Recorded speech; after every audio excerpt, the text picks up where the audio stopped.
Hello, this is Barbara McLean. In response to many emails and calls, I'd like to share with you some of my experiences in my first 2 trips to Haiti.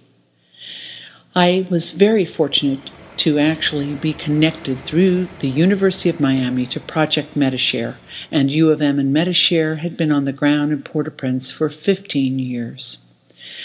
Initial deployment was very difficult indeed. First day, second day, third day after the quake, air traffic control was not so functional. And you can certainly see that there were tremendous amounts of people and efforts that were actually relayed on behalf of the Haitian victims.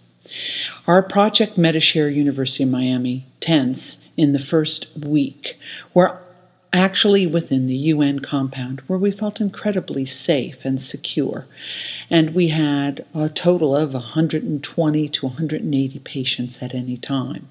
Doctors, nurses, Haitian volunteers, and celebrities all came together to provide empathy and human caring for all of these victims. It was relatively, and actually profoundly primitive. We hung our IV bags on twine, and moments of rest were gathered on the ground when we were at the UN compound. For my second trip, the tents had moved to the tarmac of the Port-au-Prince airport. These tents were larger and had air circulation, hard flooring, but again, incredibly difficult and very primitive. The agony and suffering that was endured by these individuals could only be imagined. However, within all of that suffering was the law of the Spirit.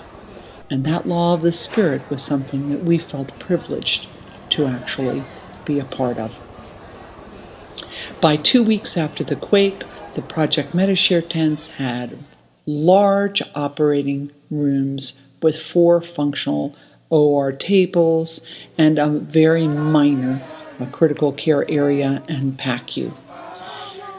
Now became more and more evident with all of our patients and their families laying on these cots and on the floor with nowhere to go, nowhere to be discharged to, no one to help them. But they still found moments of joy within these incredible times of hardship. Orphans, mothers, fathers, children, all needed care.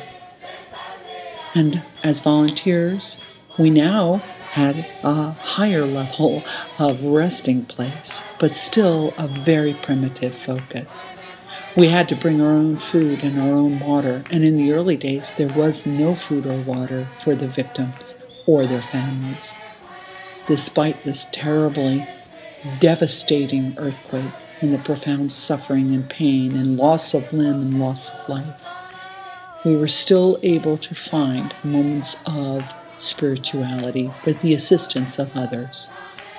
The incredible joy in the depths of suffering made me aware of how meaningful this experience was and still is. As I consider returning to Haiti for another week, I'll be sharing that with you when I return. But what I remember is the beauty of the Haitian people, the spirit beyond anything I can imagine in the moments of profound hardship. And now, as the rains begin and the monsoon season begins, a more hardship will be introduced on top of what's already been endured. But we are human, and we are so fortunate to have our volunteers who are Haitian, American, doctors, nurses of every race and gender and religion from all around the world coming together to provide care for these patients.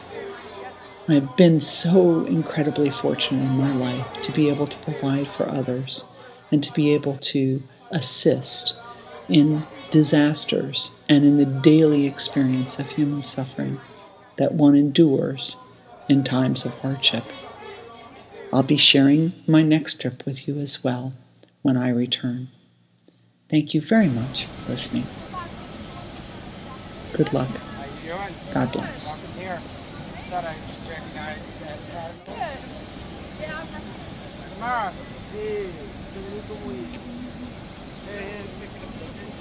So here we are at Palin.